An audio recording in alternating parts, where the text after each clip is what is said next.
النهارده ان شاء الله هعمل معاكم مكرونه نجرسكو. هنعملها بطريقه سهله وبسيطه.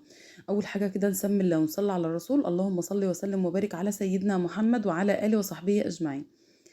نروح كده على النار، صينيه، طاسه، حله، اي حاجه متاحه عندك. هتاخدي فيها شويه من الزيت.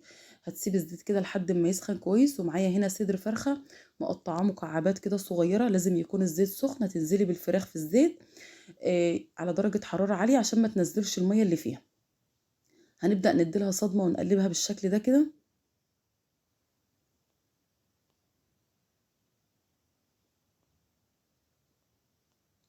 شايفين مجرد ما خدت لون اتشوحت كويس فغيرت اللون بتاعها معانا.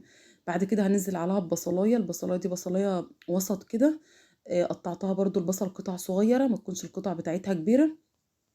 وهنشوح البصل كده مع الفراخ كويس. بعد كده بقى هننزل بالبهارات بتاعتنا. معلقه من الفلفل الاسمر، معلقه من السبع بهارات، ومعلقه من البابريكا، ومعلقه من الملح. طبعا كل ده معالق صغيره.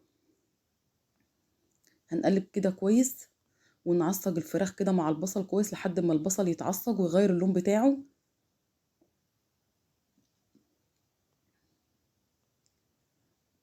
خلاص كده الفراخ اتعصجت مع البصل مع البهارات. نزلت عليها بفلفل الوان احمر واخضر.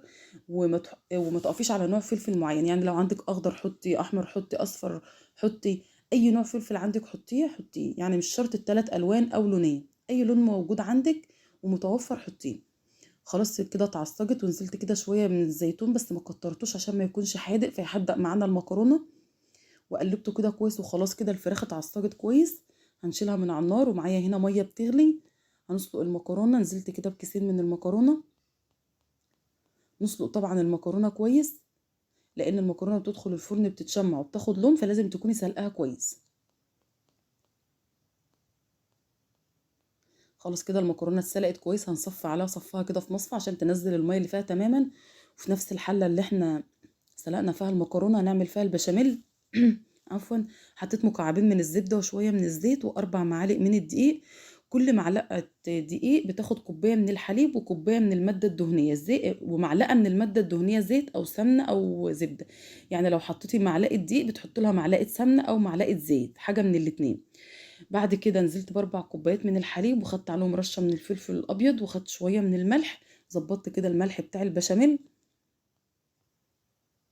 يعني 4 كوبايات دقيق بياخدوا 4 معالق سمنة أو زيت أو زبدة. بكل كوباية، كل معلقة دقيق بتاخد كوباية من الحليب. ونزلت بشوية بالفلفل الأبيض والملح وظبطت الملح كده تمام. طبعا النجرسكو مش بنحب البشاميل بتاعها يكون جامد قوي، بيكون سيل كده. وبعد كده خدت شوية من الجبنة الموتزاريلا قلبتهم كده. هيسيحوا في قلب البشاميل فهيدوله طعم. بعد كده بقى المكرونه اتسلقت وتصفى عنها. هنزل بيها كده على الفراخ. طبعا ما حطيتش المكرونه كلها. حسيت ان الكميه كده كتيره فسبت منها شويه. وبعد كده خدت شويه من البشاميل اللي احنا عاملينه. هنقلب بقى البشاميل مع الفراخ مع البصل والفلفل والمكرونه. نقلبه كده كويس. لو عجبتك الوصفه ما تنسيش تعملي لايك وشير وسبسكرايب وتفعلي الجرس عشان يوصلك كل الفيديوهات الجديده. هنا بقى ممكن تحطي في الطواجن اللي هي الفويل زي ما انت شايفه كده. ممكن تحطها في صينيه بايركس، الصينيه تيفال. ممكن تحطي في صينيه الومنيوم. ممكن تحطي في طواجن فخار. اي حاجه متاحه عندك اعمليها. يعني ممكن تعملي الكميه دي كلها في صينيه واحده، بس انا عملتها في طواجن بالشكل اللي انتوا شايفينه ده كده. حطيت هنا الطواجن. خدت في كل طاجن كده معلقه من البشاميل. وطبعا احنا مقلبين المكرونه في الفراخ في كل حاجه. فهتاخدي كده وتحطي في الطاجن على طول.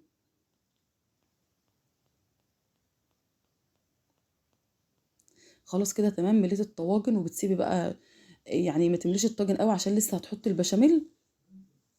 بعد كده معايا البشاميل زي ما قلنا لك يكون سايل، ما يكونش جامد قوي لان النجرسكو البشاميل بتاعها ما يكونش جامد قوي.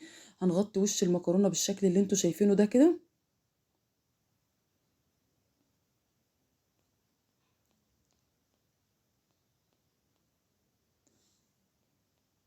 شايفين الطريقه سهله وبسيطه، مش هتقفي في المطبخ كتير. في نص ساعه هتكوني مخلصه الغدا. خلاص كده حطيت البشاميل. نزلت كده بشويه من الجبنه الموتزاريلا.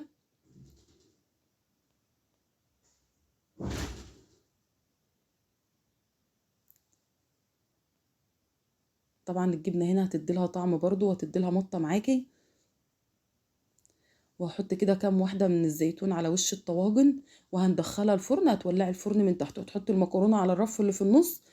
هتبدأ كده تاخد لون معاكي. لو ما خدتش لون، هي تاخد بس 10 دقايق في الفرن. شغلي الشواية هتدي لها لون على طول.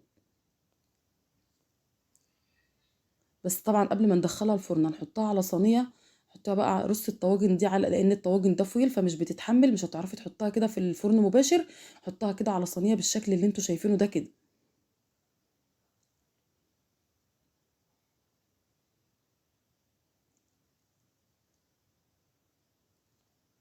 شايفين بقى بعد ما خرجت من الفرن هي لسه طبعا طالعه فسايحه مش متماسكه. احنا طبعا لما بنسيبها شويه بتتماسك. دي كانت وصفه النهارده، يا رب اكون افدتكم. نشوفكم في وصفه جديده على خير، ومع السلامه.